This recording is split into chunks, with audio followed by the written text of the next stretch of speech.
Bueno, buenas tardes. Mi nombre es Diego Víctor Saavedra Rayer. Soy estudiante de la carrera de Ingeniería Electromecánica de la Facultad La UTN, Facultad Regional Chubut, y vengo a presentar mi proyecto final de grado que se titula Máquina de ensayo de tracción de plásticos, diseño y cálculo según la norma ASTM D638. Bueno, el director tengo al ingeniero César Medici, como codirector al ingeniero Joaquín Garavaglia, y tutor y profesor de la cátedra, ingeniero Martín Raimondes. Bueno, el uso del plástico en la industria se incrementó en los últimos años gracias al boom de la manufactura aditiva. Manufactura aditiva, para quien no conozca el término, es básicamente la impresión 3D, no más que este término es el que es más genérico y el que se utiliza en la industria. Y bueno, este boom de la manufactura aditiva se dio básicamente por dos cosas. En primera instancia, por la liberación de patentes allá por mediados del año 2000, las primeras patentes de impresión 3D. Y en segunda instancia, en los últimos años, por otra tanda de patentes que expiraron, pero ya de máquinas de impresora 3D orientadas más a la industria, en el sentido de que utilizan materiales, perdón, materiales del tipo de ingeniería, con lo cual se pueden fabricar piezas funcionales. Bueno, dentro de las tecnologías que existen de manufactura aditiva de plásticos orientadas a la industria, la más popular, la más aceptada y difundida es la de la FDM de filamentos, porque es muy asequible y tiene mucha variedad de plásticos para justamente fabricar piezas funcionales mecánicas. Tal es así que este tipo de tecnología de filamento es la que utilizamos en la empresa donde yo trabajo ya hace muchos años. Venimos haciendo piezas, repuestas, eh, todas piezas a medida. Incluso hay industrias ya, hay empresas que brindan servicios de manufactura aditiva orientadas a la industria para justamente brindar soluciones a medida. Y bueno, acá quiero recalcar que es importante en estas piezas que van a estar solicitadas mecánicamente, ya sea porque es algún repuesto, que esa pieza tiene que soportarle las solicitaciones mecánicas, tiene que ser resistente, en definitiva no se tiene que romper. Ese sería el objetivo. Y para lograr ese objetivo surgen varias problemáticas de la manufactura aditiva en la industria. Una de esas problemáticas es la pregunta de qué material utilizar. ¿Y por qué? Porque hay diferentes tipos de filamentos, por ejemplo, de este tipo de insumos, y dependiendo de la función que tenga la pieza es el material que se debería emplear, ¿no? Por ejemplo, hay materiales que son más duros que otros, más rígidos, otros que son más tenaces, otros que son más elásticos. Eh, entonces, todas esas propiedades mecánicas se pueden sacar de las hojas de datos de los insumos, de los filamentos, por ejemplo. Pero ¿qué pasa? A veces, o generalmente la mayoría de las veces, estas propiedades mecánicas no figuran en los insumos. La segunda problemática que existe es la falta de estandarización y control de proceso para la manufactura aditiva. Y esto se da en mayor medida en las tecnologías de impresión por filamento. ¿Por qué? Porque cuando se fabrica una pieza a través de esa impresora 3D, hay diferentes parámetros de ese tipo de manufactura, por ejemplo, la temperatura de destrucción del plástico, la altura de la capa de impresión, velocidad de impresión, bueno, hay muchos parámetros. ¿Y qué es lo que sucede con esos parámetros? Que modifican las propiedades mecánicas de la pieza resultante. Y la tercera problemática que también se da en la manufactura aditiva es que lo que suele pasar, por ejemplo, en mi trabajo, nosotros necesitamos hacer un repuesto, lo diseñamos en la computadora, lo mandamos a imprimir y después lo probamos. Y en el caso de que falle, bueno, lo volvemos a diseñar, por ejemplo, modificando la geometría, agregando algún soporte, lo volvemos a imprimir y bueno, así. Es como que se hace un proceso iterativo, el cual lleva tiempo y dinero. Para solucionar esa iteración real que sucede en la realidad, se puede hacer lo que se llama iteración virtual, que es básicamente hacer una simulación, pero en la computadora, con un software que se llama cálculo de elementos finitos, o por sus siglas en inglés, FEA. Entonces, ahí la iteración se hace en la computadora, se diseña la pieza, se prueba virtualmente, se cambia el diseño y así hasta que tenemos una pieza funcional al 100%. Y recién ahí la podemos mandar a fabricar, ¿no? Ahora, ¿qué es lo que pasa con este tipo de software de cálculo? Es que obviamente requiere parámetros de entrada. Por ejemplo, las solicitaciones mecánicas, los esfuerzos a los cuales va a estar sometida la pieza, cómo interactúa esta pieza con el resto de los componentes. Y lo más importante, el parámetro más importante es, requiere las propiedades mecánicas del material el cual se está ensayando. Entonces, para hacer un cálculo FEA, básicamente necesitamos las propiedades del material, del insumo. Y como dije anteriormente, no siempre el fabricante brinda estas propiedades mecánicas. Bueno, acá hay un fabricante, por ejemplo, que en una hoja de datos da todas esas propiedades mecánicas. Y estas propiedades mecánicas vienen generalmente de tres tipos de ensayos. Ensayo de flexión, ensayo de impacto o ensayo de tracción. Todos obviamente son ensayos que se realizan con probetas. Ahí se ven los tres ensayos. Bueno, de esos tres ensayos, el que más propiedades mecánicas nos da es el ensayo de tracción. Y además nos da las propiedades fundamentales para justamente hacer un cálculo de elementos finitos, hacer esta simulación virtual. Entonces, la solución a esas tres problemáticas, obviamente, es hacer ensayo de tracción. Y para hacer ensayo de tracción se requiere una máquina de ensayo de tracción para obtener esas propiedades mecánicas del material. Y las máquinas de ensayo de tracción comerciales no son muy baratas, que digamos, con los cuales no sería muy asequible quizá para una universidad o un taller de manufactura que quizás ya quiera implementar un control de proceso. Entonces ahí fue donde empecé a buscar alternativas abiertas o que se puedan llegar a replicar. Y básicamente son desarrollos que han realizado, no sé, personas tipo makers o grupos de investigación de universidades, incluso algunas son derivadas de tesis. Y estas soluciones abiertas, entre comillas, algunas son más replicables que otras, en el sentido de que no todas tienen la documentación completa, los planos completos. Y una cosa que noté en común entre todas estas alternativas de máquinas abiertas es que ninguna contempla digamos, el cumplimiento normativo, con lo cual no se tiene de un estándar. No se puede garantizar la calidad de los ensayos de esta máquina, y menos aún compararla entre diferentes tipos de máquinas. Entonces, acá donde yo vi una carencia, un faltante y obviamente una oportunidad, que sería la de desarrollar una máquina de ensayo de tracción, pero con las siguientes premisas. En primer lugar, que sea asequible, ¿no? Que sea fácil de replicar y sobre todo que tenga una validez normativa, ¿no? Y bueno, ya obviamente para empezar con el desarrollo de la máquina, tengo que saber cómo funciona esta máquina de ensayo de tracción.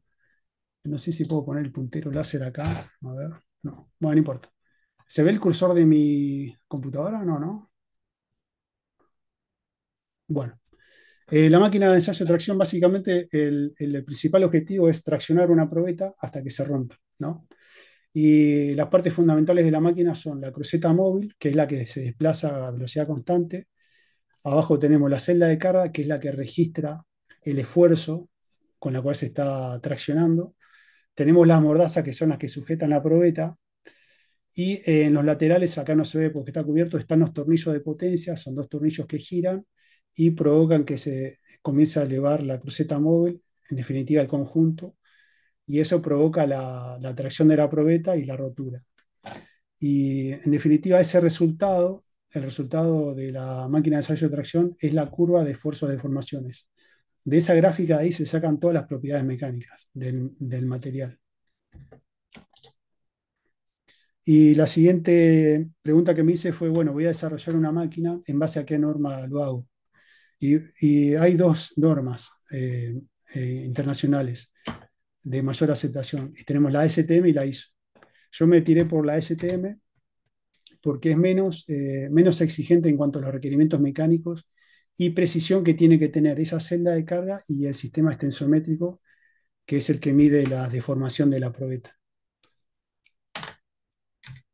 Y además porque en la norma en conjunto que existe entre ASTM e ISO, donde se detalla la guía fundamental del diseño para la manufactura aditiva, en las consideraciones que hay que tener en cuanto al material, se recomienda el uso de la norma STM DC38.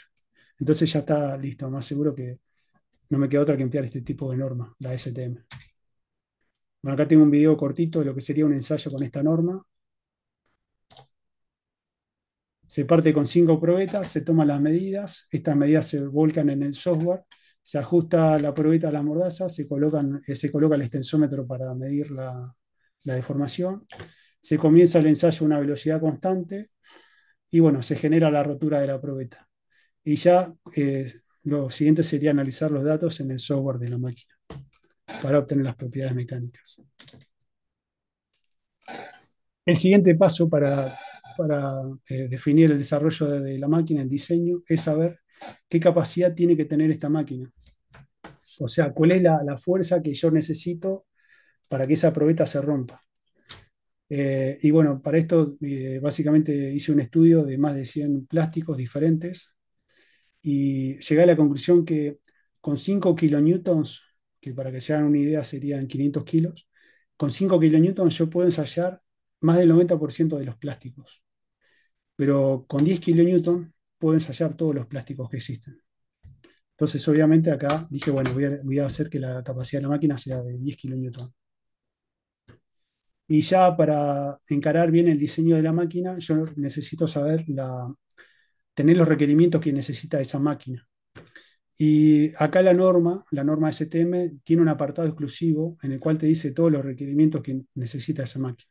Algunos son de carácter obligatorios y otros a modo de sugerencia.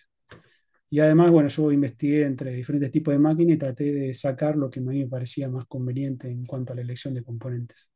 Y solo por nombrar algunos requerimientos generales, que sea de operación sencilla, obviamente, segura, compacta y que sea de fabricación económica y replicable. Y ya requerimientos de carácter obligatorio, acá ya directamente dictados por la norma, que sea apta para todo tipo de probetas. Hay 5 tipos de probetas que maneja esta norma. Y que la máquina sea rígida y sobre todo que sea muy precisa en la celda de carga y el sistema extensométrico, que mide la deformación de la probeta. Y ya con esos requerimientos y sabiendo la capacidad que tiene que tener esta máquina, ya puedo tener un diseño preliminar de más o menos cómo va a ser la máquina. Y básicamente es el diseño que tienen la mayoría de estas máquinas, que sería con 2 tornillos de potencia laterales, la cruceta móvil arriba, la celda de carga también arriba. Lo que sí decidí poner el sistema de transmisión abajo, me pareció más adecuado para mantener un centro de gravedad abajo. Y, eh, y bueno, ya con este diseño preliminar paso a explicar el porqué de la elección de cada componente. Comienzo por el tornillo de potencia, es un componente que está solicitado constantemente, gira constantemente, está en fricción y además es el componente que, digamos, va a derivar al cálculo del resto de los componentes. Bueno, acá elegí un tornillo de potencia de rosca trapezoidal, que es lo que se suele utilizar en este tipo de máquinas, que si bien tiene bajo rendimiento a comparación de uno de bolas recirculantes, es más económico de mecanizar y además tiene algo a favor que permite el autobloqueo. ¿Esto qué significa? Que, por ejemplo, si la máquina está traccionando y por algún motivo se detiene, se bloquea ahí la máquina, no es que baja. Y eso está bueno porque me genera inconvenientes en el sistema de transmisión en caso de que vuelva la tensión. Entonces, por eso también fue que decidí utilizar este tipo de tornillo. Y para sujetar este tornillo a la máquina, para transferir ese esfuerzo de compresión a la máquina, en la parte inferior utilizo dos rodamientos cónicos para también tener una buena rigidez en cuanto al momento flector. Y ya para terminar de eliminar posibles desalineaciones en los ejes, en la parte superior utilizo otro rodamiento, pero de tipo de rígido de bolas. Ya teniendo esta disposición de rodamientos, sabiendo la capacidad que tiene que tolerar este tornillo de potencia y otros parámetros más, puedo calcular el tipo de tornillo que necesito para esta máquina. Y en particular, es un tornillo que tiene un perfil métrico, TR de 20 de diámetro por un paso de 4 milímetros. Esto significa que por cada vuelta la cruceta subiría 4 milímetros. Y en cuanto a la tuerca de potencia, que es en definitiva la que transfiere el movimiento circular a lineal la cruceta móvil, esta va contenida en un portatuerca con bridas para sujetarse a esa eh, cruceta móvil. Y el material de esta tuerca es de bronce, porque tiene un bajo coeficiente de fricción y es accesible y fácil de mecanizar. Y bueno, ya sabiendo el coeficiente de fricción entre la tuerca y el tornillo, tuerca de bronce, tornillo de acero, ya puedo calcular, y bueno, y sabiendo la capacidad que puede tolerar ese tornillo, 5 kN, puedo calcular el torque necesario para hacer girar ese tornillo. Y ese torque es de 12 Nm.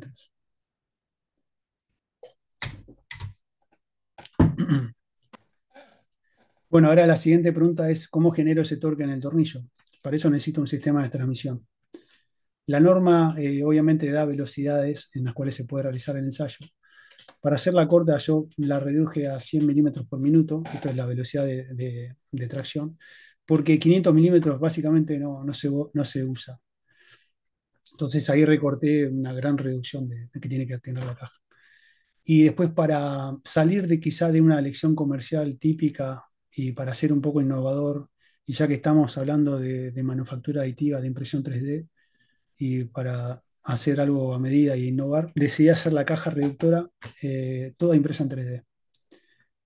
Obviamente no la bulonería, no los ejes, y tampoco los rodamientos, pero está toda hecha con impresión 3D, las correas, bueno, todo.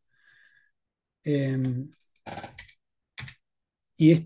obviamente esta caja llevó un desarrollo largo de varios meses, en el sentido que las primeras iteraciones fueron virtuales, esto fue hecho con un software de diseño llamado SolidWorks, entonces los primeros modelos fueron virtuales, recién al cuarto decidí fabricar la caja para hacer pruebas, para ver cómo rendía, cómo se comportaba, qué era lo que fallaba.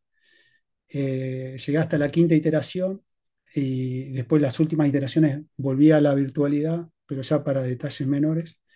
Y en definitiva, esta caja reductora, que la tengo acá atrás, brinda una reducción de 8,16 y tiene un torque de salida resultante de 11 newton metros. Bueno, para elegir el motor que en definitiva es la que hace la fuerza, transmite la fuerza de esta caja reductora, el motor elegido es un motor paso a paso por su precisión y control que puedo obtener de él, y además porque tiene la capacidad de trabajar con torques muy altos a bajas revoluciones, que sería el caso de esta máquina. Por ejemplo, en esta máquina, este motor funciona en el rango de las 0 a 500 revoluciones. Y bueno, obviamente que yo dije que esta caja reductora que hice yo entrega 11 newton metros, pero yo en cada tornillo necesito 12 newton metros. Entonces ahí no me quedó otra que agregar otra etapa reductora. Entonces, en la segunda etapa reductora, la relación de transmisión es de 3,33 y ya tengo ahí un torque de salida de 18 newton metros para cada tornillo. O sea, estoy sobrado. Bueno, ahí se ve lo que sería el diseño del sistema completo de transmisión. Con la primera y segunda etapa contenían la caja reductora y la tercera etapa son las poleas esas grandes que se ven abajo. Y ahí se ve cómo está dispuesta en la máquina. Después otro componente importante de la máquina es la mordaza, que es lo que sujeta en definitiva, tiene que transferir el esfuerzo de la máquina hacia la probeta y lo fundamental no se tiene que patinar, tiene que asegurar la sujeción de la probeta entre las cuñas. Y bueno, acá obviamente también me guié de los requerimientos de la norma. Opté porque sean mordazas autolineables. Para eso, para procurar que el esfuerzo sea netamente normal a la probeta y que no haya errores en la medición de la celda de carga. Y para hacer eso, introduje una rótula en la parte superior, arriba de la celda de carga, y otra en la parte inferior, en la mordaza inferior. Entonces, de esa forma, independientemente de la alineación de la máquina, siempre este conjunto va a estar alineado y la lectura va a ser 100% correcta. Para el tipo de mordaza yo elegí el de tipo de cuñas con resortes. Hay varios tipos de mordazas. Elegí este más que nada porque es el más rápido para poner y sacar las probetas. Eh, y bueno, acá se ve cómo funciona. Básicamente se baja la palanca, se introduce la probeta, se suelta la palanca y ya se sujeta la probeta con las cuñas. Y también los resortes procuran que se genere el esfuerzo de presión de precarga que requiere el ensayo de tracción. Bueno, obviamente hice el cálculo de todos los componentes de esta mordaza, calculé los resortes, que se genere la precarga adecuada para que no se patine la probeta. Tampoco que cueste tanto abrir la palanca esa para abrir las cuñas. Por ejemplo, en el peor de los casos, el operador debería ejercer una fuerza máxima de 8 kilos en la palanca para abrirla al máximo. Bueno, todos esos son cálculos que hice. También muy importante a la hora de asegurar la sujeción de la probeta es tener en cuenta los coeficientes de fricción. En definitiva, acá, haciendo cálculos, me dice que yo entre las cuñas y la probeta necesito un coeficiente de fricción muy alto, de 0,51.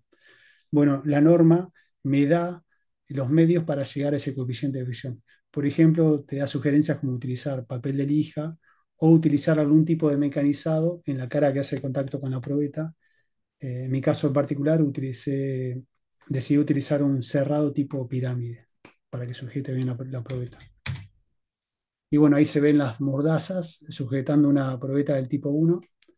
Y también hay que destacar que utilicé varias piezas impresas en 3D, las que son de color verde flúor, bueno, la palanca y el asiento de la mordaza, obviamente para que la mordaza no se caiga, porque está pendiendo de una rótula. Todo esto para abaratar costos. Y ahí se ven las probetas que se pueden llegar a ensayar con este tipo de mordaza. Y por último, esta mordaza está preparada para ensayar un espesor de hasta 11 milímetros en la probeta. Y ya para finalizar con el resto de los componentes mecánicos, eh, bueno, la estructura principal de la máquina son caños estructurales, tenemos las rótulas con métrico 12, tenemos refuerzos de chapa de 3 octavos pulgadas para tener una buena rigidez a la flexión en la cruceta. Bueno, todas las piezas mecanizadas son de acero IC 1045. Y muy importante también, con todas las piezas que están sometidas a esfuerzos, hice un estudio de cálculos por elementos finitos para asegurar la premisa que yo tenía de diseño, era que todas tienen que tener un factor de seguridad mínimo de 2 a máxima capacidad de la máquina, como para garantizar que estas piezas van a funcionar sin ningún problema, no se van a romper ni ahí. Bueno, ya pasando a la parte eléctrica de la máquina, una muy importante es la celda de carga. La norma, en definitiva, lo que dice es que la celda de carga tiene que tener un error de más o menos 1% del valor medido. Bueno, para simplificar, cualquier tipo de celda de carga que elijamos va a cumplir con la norma. Esta que elegí yo en particular, obviamente, tiene 10 kilonewton de capacidad con una precisión C3. Pero bueno, obviamente sacando cuentas, esta celda de carga va a cumplir con la norma siempre y cuando la probeta se rompa con más de 30 kilos. Ya si se rompe con 20 kilos, ahí ya no estamos cumpliendo con la norma. Tendríamos que elegir una celda de carga de menor capacidad. Bueno, otro elemento importante en la máquina de ensayo de tracción es el extensómetro. Acá no fue tan fácil como la celda de carga en el sentido de elegir uno comercial y adaptarlo. Y además son instrumentos muy caros Y tampoco en el caso de que se consiga un extensómetro comercial, no encontré documentación como para que me diga a mí cómo introducir esos valores, esa tensión que maneja al software de la máquina. Tampoco encontré opciones abiertas como para ya implementar en mi máquina, pero lo que sí encontré y mucha información fueron los sistemas DIC. Los sistemas DIC, por sus siglas en inglés, Digital Image Correlation o correlación de imágenes digitales, no es otra cosa que una cámara que enfoca básicamente a la zona de medición de la probeta y, bueno, analiza los datos y, en definitiva, mide la deformación de la probeta. Y a diferencia de un extensómetro, no requiere contacto. Y también otra diferencia es que el extensómetro mide la distancia entre dos puntos. Esto mide todo un espectro de dos dimensiones de la probeta, lo cual también me garantiza obtener el coeficiente de Poisson, que es un valor que yo necesito para hacer un estudio de elementos finitos. Bueno, esto obviamente al tener un sistema, al tener una cámara, requiere una computadora. Y ahí se ven, por ejemplo, algunos ejemplos de las probetas, cómo se verían con este tipo de sistema. Y de igual forma que la celda de carga, la norma tiene un requerimiento para este instrumento. Dice que el error tiene que ser menor al más menos 0,1% del valor medido, igual que la celda de carga. Pero ¿qué pasa? En el caso más extremo, donde yo quiero calcular el módulo de elasticidad, es decir, qué tan rígido es el material, ahí ya me dice que utilice un extensómetro de clase 2. Y eso, en definitiva, traduciéndolo y sacando cuentas, yo necesito una cámara que en la zona de medición me entre en 10.000 píxeles. Y bueno, obviamente yo voy a disponer de la cámara para aprovechar el largo del sensor, siempre que, o sea, el sensor no es cuadrado, así que hay que tener en cuenta la relación de aspecto del sensor. Y en definitiva, saqué la cuenta y eso se cumple con un sensor que tiene una resolución de más de 75 megapíxeles. Bueno, así se vería el lente apuntando a la probeta. Hay que procurar que sea normal a la probeta, la visión. Tiene que ser un lente macro porque está muy cerca de la probeta. Tiene que ser capaz de captar esos 75 megapíxeles, entonces tiene que ser un lente de buena calidad. Y, y último para decir es que se han logrado buenos resultados con cámaras de menos resolución. Hay estudios. Y en el tema del software, yo utilizo un software open source, hay varios software. Bueno, yo me tiré por ese que figura ahí, RealP2DIC, porque es el que mayor documentación tiene y es el más utilizado. Bueno, acá se ven los componentes eléctricos de la máquina. No voy a explicarlo mucho, pero básicamente sería un microcontrolador, la computadora, el controlador del motor paso a paso, bueno, la fuente de alimentación, la celda de carga, la interfaz de la celda de carga para conectarse con el microcontrolador, los fines de carrera. Y toda esa parte electrónica va en un gabinete aparte, en la parte trasera de la máquina. Y ya, bueno, ya habiendo terminado con todo el cálculo de todos los componentes, esto fue lo más difícil, que fue cumplir para mí el requerimiento más difícil de la norma, que habla respecto de la rigidez de la máquina. En definitiva, lo que pide la norma es que la máquina eh, se deforme menos del 1% de lo que se deforma la probeta. Bueno, eso me costó mucho interpretarlo, tuve que sacar muchas cuentas, muchos formularios, no lo voy a marear con esto, pero bueno, básicamente calculo esa deformación para una probeta que se deforma el 1%, sería un caso muy crítico, una probeta que se deforma un 1%, sería un plástico muy rígido, como un nylon con fibra de carbono, y obviamente que esas deformaciones dependen de la carga. Las deformaciones de la máquina obviamente se van incrementando a medida que se incrementa el esfuerzo que se ejerce sobre la probeta. Y bueno, para calcular esa deformación de la máquina, obviamente tengo que calcular todas las deformaciones de todos los componentes. Y para hacer eso, de vuelta, aplico los cálculos por elementos finitos. Entonces, lo que hice fue agarrar toda la máquina y la dividí en 12 partes, 12 conjuntos. Y la ensayé, simulé la simulación del ensayo desde 0 kN hasta la máxima capacidad de 10 kN. Y con eso obtuve esta gráfica donde se ven las deformaciones, cómo se incrementan las deformaciones a medida que se incrementa la carga de la máquina. Y bueno, ahí se ven los diferentes componentes cómo se van deformando. La línea punteada sería la línea de deformación de la máquina. Y ya sabiendo que tiene un comportamiento más o menos lineal, también pude calcular la rigidez de la máquina y con esta cálculo de la rigidez puedo hacer una gráfica para ver si un ensayo va a ser apto o no apto respecto a este requerimiento de la norma. En el sentido de que, por ejemplo, si una probeta se va a deformar el 1% antes de romperse, por ejemplo, y se requirieron, no sé, 6 kN para romperse, si hacemos la línea de 6 kN a 1% que se rompe la probeta, estamos en la zona no apta. Entonces, ese ensayo no estaría cumpliendo con el requerimiento de la norma. Pero si esa probeta se rompe a 2 kN, ahí sí ya estaría en el rango apto. Entonces depende del ensayo también, si cumple o no la máquina con este requerimiento. Y bueno, ahora ¿qué sucede? Yo esto lo hice para mi máquina, pero si una persona quiere hacer otro tipo de máquina, utilizar otro tipo de perfil, utilizar otro tipo de tornillo de potencia u otros materiales, debería hacer estos cálculos de vuelta. Y eso no sería muy práctico. Entonces ahí lo que hice fue ideé un método práctico con comparadores, en el cual se colocan 4 comparadores en diferentes posiciones de la máquina, y con eso sí se puede calcular la deformación de la máquina y de vuelta hacer esa gráfica para ver si mi ensayo cumple o no con este requerimiento de la norma. Y algo más simple todavía, en el caso de que no se quiera utilizar comparadores, es medir la deformación con el giro del tornillo. Sabiendo que el tornillo tiene un avance de 4 milímetros, es decir, que cada giro son 4 milímetros, podría yo llegar a medir, haciendo cálculos obviamente, la deformación de todo el conjunto de la máquina. Pero no se discriminan diferentes partes como sí lo hace en el caso de los comparadores.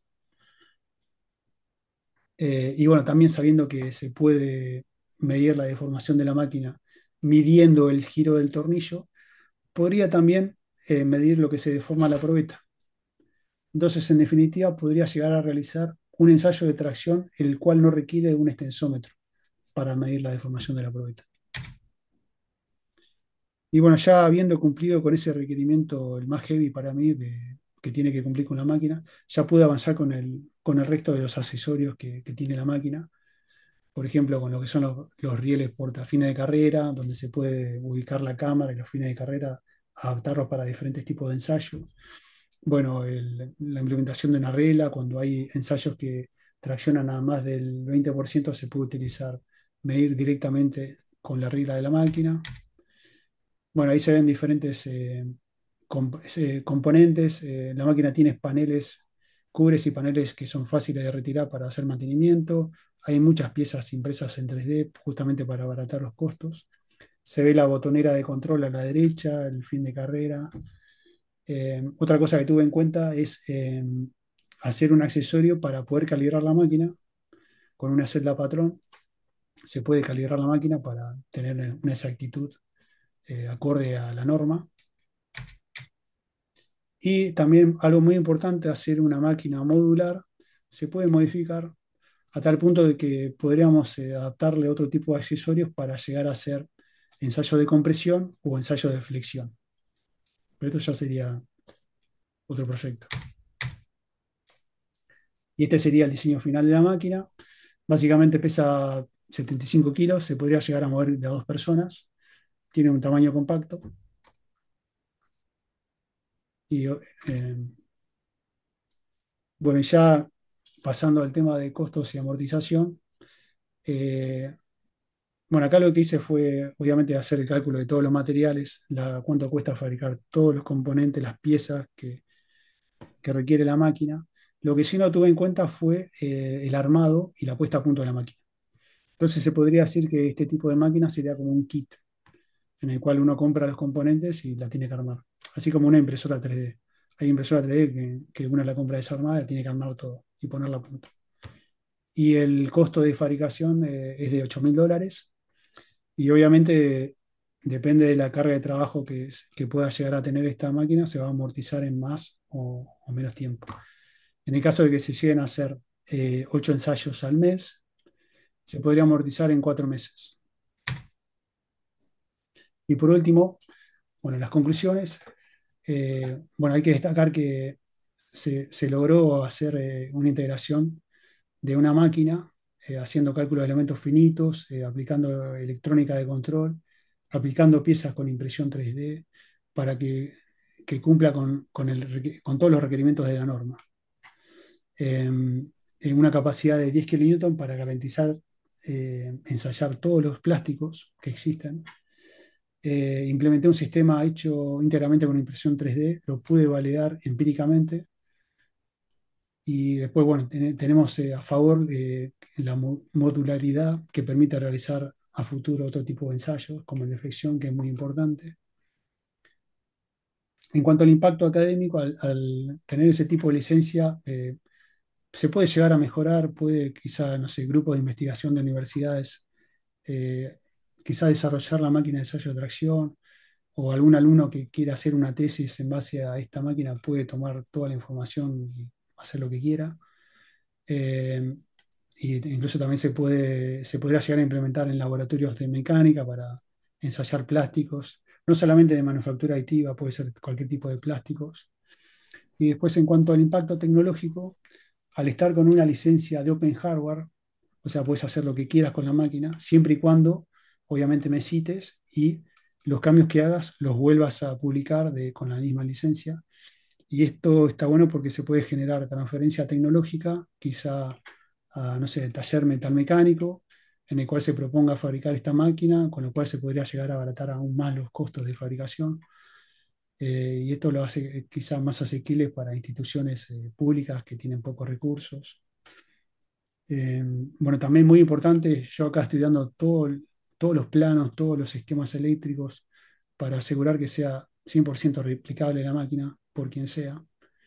Y, y también algo muy importante es que yo con este trabajo, y esto no lo vi en ningún lado, pues investigué mucho de este tipo de máquinas, en ningún trabajo, ¿cómo decirlo? A ver, o sea, yo te estoy dando las bases prácticas y teóricas para que vos, al margen de la máquina que diseñes, con los materiales que diseñes, puedas garantizar que va a tener ese cumplimiento normativo en base a esta norma. Y eso, bueno, para mí es muy, muy importante. Bueno, muchas gracias. Buenísimo, muy bueno. 38 minutos has hecho, Diego. Está bien. Ya que estaba medio que me quedaba sin voz, ¿viste? Bueno, deja de compartir, porfa. Eh, Ok, hago mi devolución, te voy haciendo mi devolución. Bueno, no esperes hasta el final para tomar agua. Vos tomá agua y seguí, ¿sí? sí. Bueno, yo cuando empezaste me quedé pensando de dónde será esa norma que nombra en la portada, pero se supone que tus profesores iban a saber, pero por ahí podés decir, ¿sí? La norma Para, número tanto para de ensayar tal, plásticos. de tal institución, claro, pero de tal institución ISO, no sé qué, ¿sí? Saca más la voz, porque hablas muy bajo, yo tengo al máximo el sonido y te Sí, escuchaba bajo, creo que el micrófono este no me ayuda mucho. claro. Bueno, pero cuando estés ahí, por ahí si te toca un profe grande, medio sordo como yo, eh, Sí. vos saca la voz, ¿sí? Eh, lleva las probetas, los productos, la cosa que tenés ahí atrás, que no me acuerdo cómo se llamaba, Es una caja reductora. eso. Lleva eso ese día para hacerles tocar. Así como nos mostrabas a nosotros en la cámara, Sí, ese día llevas y se los das para que toquen y se los pasen entre ellos, ¿sí? ok. Yo no sé si por mi déficit de atención o por qué, pero decime si dijiste que era ma y que era fea. Sí, por sus siglas en inglés. MA es manufactura aditiva. Y FEA es por no decir cálculos por elementos finitos. Bueno, decilo, Sí. ¿sí? Ok. Las siglas de tal cosa, las siglas de tal cosa. Después hay una de las filminas que dice qué tan tenaz. Ese qué va con la tilde. Ah, ok. En una de las filminas del Power, qué tan tenaz, ese qué va con la tilde. Ujú. Yo te pregunto, desde que empezaste con el tema hasta que presentaste la tesis, ¿cuánto tiempo te llevó todo esto? 2022. Claro, y bueno, pero está bien. Y es ingeniería la carrera. Ingeniería electromecánica. Bien. No es una especialización, sino que es la ingeniería. No, Sí. ingeniería. Bueno. Después, hay una parte donde hay viñetas y dice fabricación, en la parte de cómo diseñar la máquina. En Sí. el PowerPoint dice cómo diseñar la máquina y hay unas viñetas. Bueno, fabricación está como que se bajó. En la Ok, primera columna, abajo, fabricación es como que se bajó de la viñeta. ok. Eh, Te hago una consulta, Sí. ¿está funcionando la máquina? No, no, ni pedo. No tengo el tiempo Porque, ni el dinero. ajá, pero si No, vos ya, pensé, pero dije, no, tengo una vida, tengo una esposa.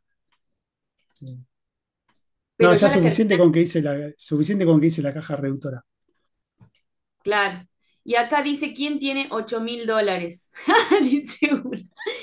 Y bueno, pero es Sí. una inversión. Pero además, 8.000 sale de costo. Claro, después lo Claro. tenés que armar, tenés que poner puesta a Por eso, o punto. sea, en total puede ser, Sí, pero 12.000, vos ponele. podés vender el servicio de armado o no. No, gracias. Ah, Yo por eso la libero al público, toma, hagan lo que quieran, pongan la guita que hace falta, claro, rómpanse el coco ustedes, yo hasta acá llegué. Pero obviamente claro. ya sento las bases. Pero vos armaste una. No, no, no. No, yo Entonces no. las imágenes esas que vemos, las fotos que vemos son No, fotos. son renders. Estás como A mi ver, hermana, que hace unos edificios espectaculares. Digo, ¡Ah! ¡Qué lindo! ¿Ya lo terminaron? No, el render. Yo me la creo que es verdad. Mi hermana es arquitecta. sí, sí. Bueno, No, son renders. bueno, si tenés que decir la vida útil que tendría la máquina, ¿sabes? No, no, décadas. Bueno, muchos cálculos justamente son de vida útil. Por ejemplo, de rodamiento, por decirte, los rodamientos me daba un cálculo de, no sé, 10.000 años. O sea, eh, quizá lo más propenso a romperse sean las correas, pero tampoco va a ser una máquina de ámbito industrial que está a las 24 horas. Es una máquina que se Claro, va a usar poco, claro, no, va a durar muchos años. claro. Si tuvieras que decir qué materia, te estoy haciendo preguntas de tribunal, ¿eh? Si tuvieras que Sí. decir qué materias pusiste en práctica de tu carrera para esta tesis. Física, seguro. Sobre todo, bueno, mi carrera se llama estabilidad, que en otras carreras se podría llegar a llamar resistencia de materiales y estática. Y Bien, obviamente mecánica, la materia mecánica, obviamente diseño, elementos de máquinas, bueno, el sistema de control, em, pero es casi todo mecánico. A ver si puedo. Espera, te voy a bueno. mostrar, Fer, un ratito la máquina. Porque me preguntaba si Ujú. estaba fabricada. No Claro, sé yo si me ves. creí que era una foto. Ahí está la máquina, ¿ves? Ahí se ve la caja reductora, todo. Ahí te está llamando el revisero. No, no sé, vaya a saber, debe ser un vecino. Che, claro, claro, claro, entiendo que es un render. Bueno, em, para, pero, pero vos hiciste los materiales, algunas cosas sí, que son las que tenés ahí atrás. Sí, tengo acá, por ejemplo, parte de la primera caja reductora. Claro, Bueno, las poleas impresas en 3D, bueno, correa, claro, los primeros prototipos. Incluso hice un prototipo de cómo iba a funcionar la mordaza. claro. Ah, mira. Claro, Tengo ahí tenés que para llevar todo que eso, ¿eh? puedan llegar. Bueno, acá en materiales elastómeros, como para que Claro. puedan llegar a... ¿La caja reductora sí la tenés? ¿Es esa? No, la caja reductora está acá abajo, pasa que es re pesada. Está ahí. Ah, bueno, ese día te vas con una valija con todas las cosas, ¿no? Ok. Para que las toquen ellos y vayan viendo. Bueno, después los diseños, ¿con qué? Los diseños, los dibujos, los renders, todo eso, con las fotos. Todo con un software que se llama SolidWorks. Es un Sí lo software, dijiste, ¿no? sí, es Sí, un software pago, pero obviamente tengo licencia estudiantil. claro. Bueno, de nuevo, el volumen de la voz y después cuando das el presupuesto, me parece Sí. que la palabra valor está mal puesta. Espérenme que voy a cerrar la ventana. Bueno, valor.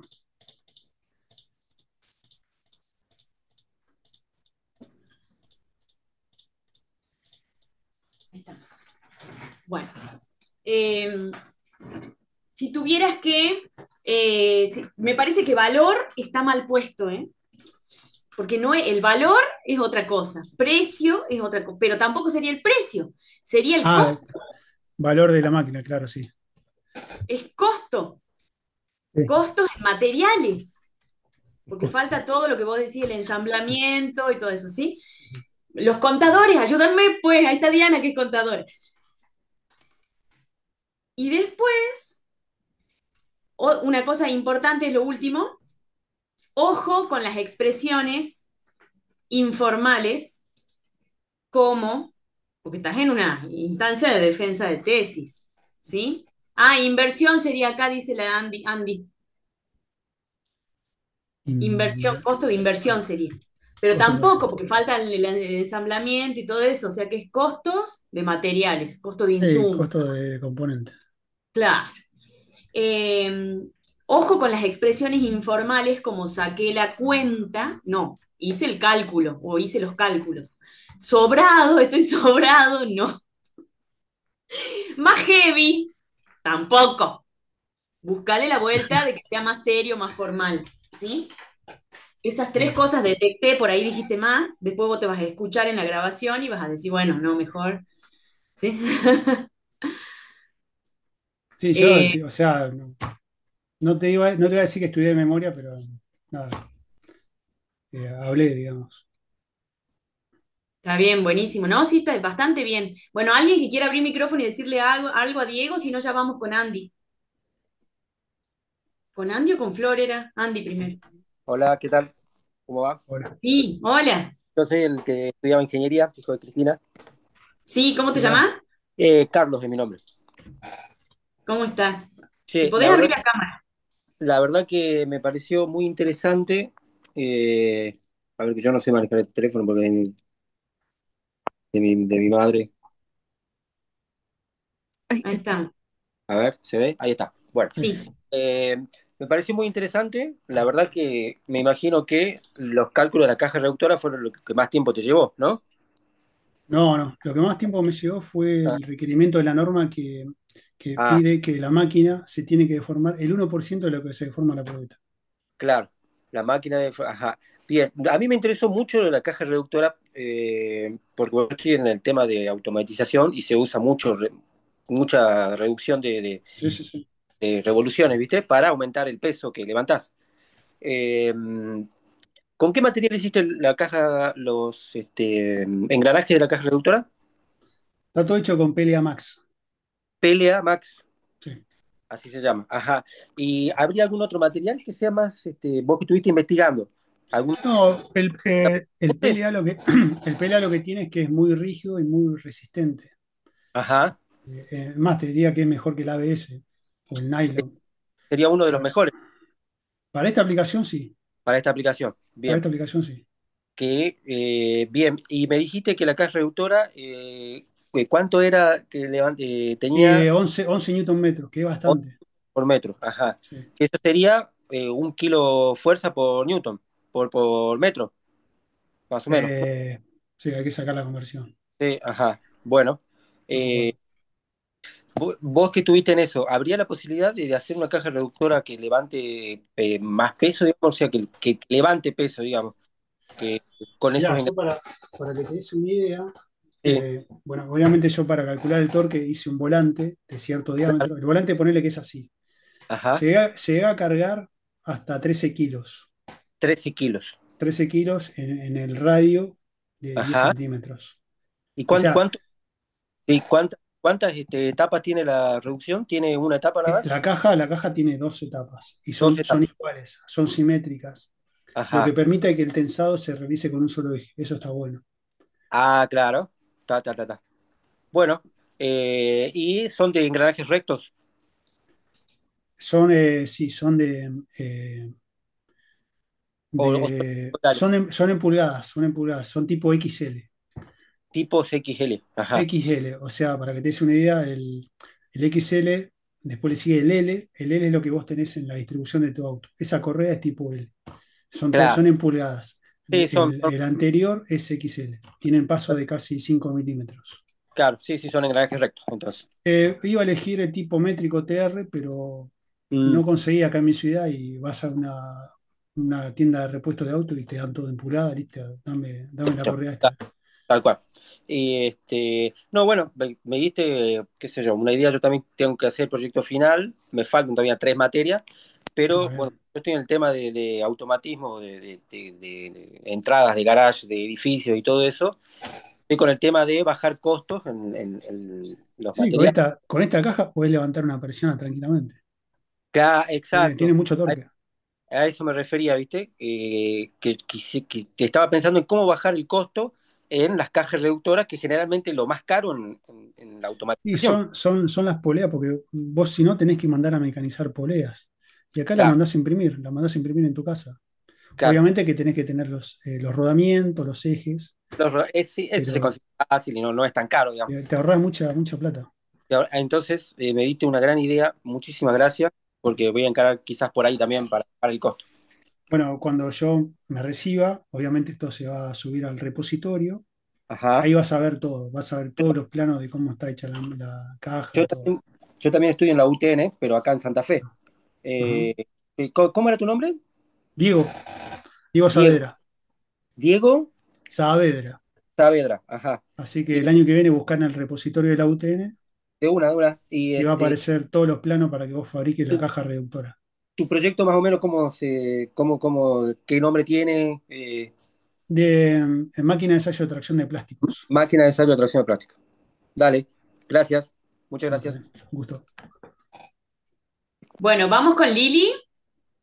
Eh, Bueno, sí, no sé, tengo audio ahí porque estoy usando un micrófono de los antiguos, no sé si funciona. Me Sí, te escuchamos. encantó la pregunta que hiciste de qué materias, de los conocimientos de qué materias había usado y me pareció que sería bueno que así como, bueno, te la contestó, tenga la listita preparada. Mm, En los años de profesora un montón de veces tenés alumnos que te dicen, ¿y esto para qué me va a servir? Entonces a mí me parece que los profesores que estén escuchando van a estar felices de que alguien presente y diga, y lo aprendido en esto y esto y esto, esto, y todo se conjugó para que yo pueda hacer esto. O sea, me parece que si no se lo preguntaron sería un buen final de presentación que va a dejar contento a un montón de profesores. ujú. Así es. Gracias, Lili. Gracias. Nena. Bueno, vamos con Andy. ¿Alguien más quiere decir algo cortito? Si no, vamos con Andy, así no nos retrasamos con el tiempo.